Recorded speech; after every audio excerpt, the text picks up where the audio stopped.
There are five key mistakes that change managers and project managers do when conducting a stakeholder assessment and mapping.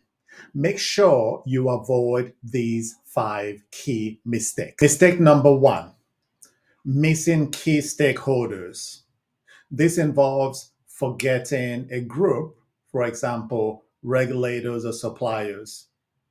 Forgetting groups or forgetting stakeholders can create big problems later on.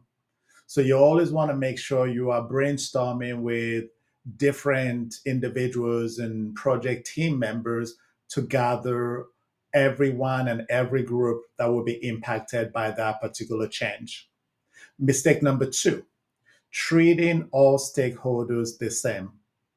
Not every stakeholder needs the same level of attention.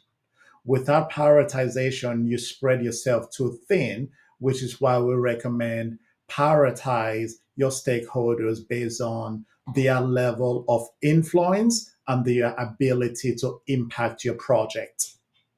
Mistake number three that we see is a lot of change managers and project managers, they are relying on assumptions instead of looking at the data, guessing which stakeholders care about, or rather guessing what stakeholders care about is very risky.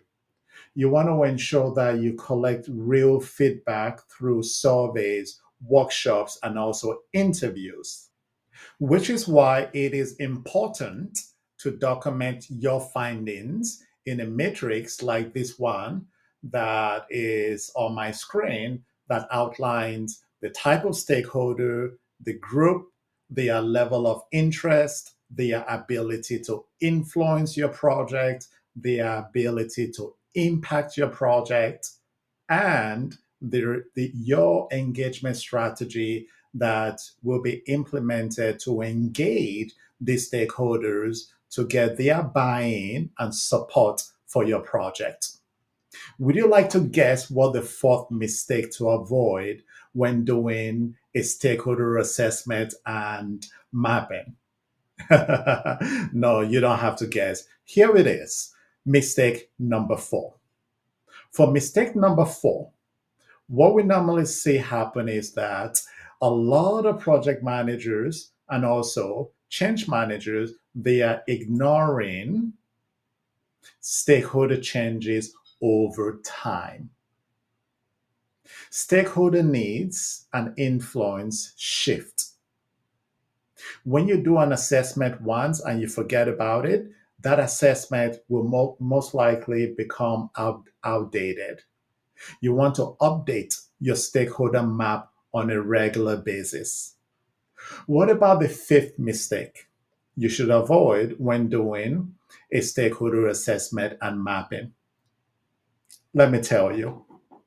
Mistake number five is overcomplicating the process. We see this again and again and again. Project managers, change managers making these mistakes. One thing to keep in mind is this. Some individuals within your team might be spending a lot of time creating these extensive charts and reports and Excel data, and then you get into a situation where nothing gets done. You need to tell them the goal is action, not paperwork. Keep your process clear and practical. The bottom line is this. A stakeholder assessment and mapping is one of the most important steps in ensuring project or change success.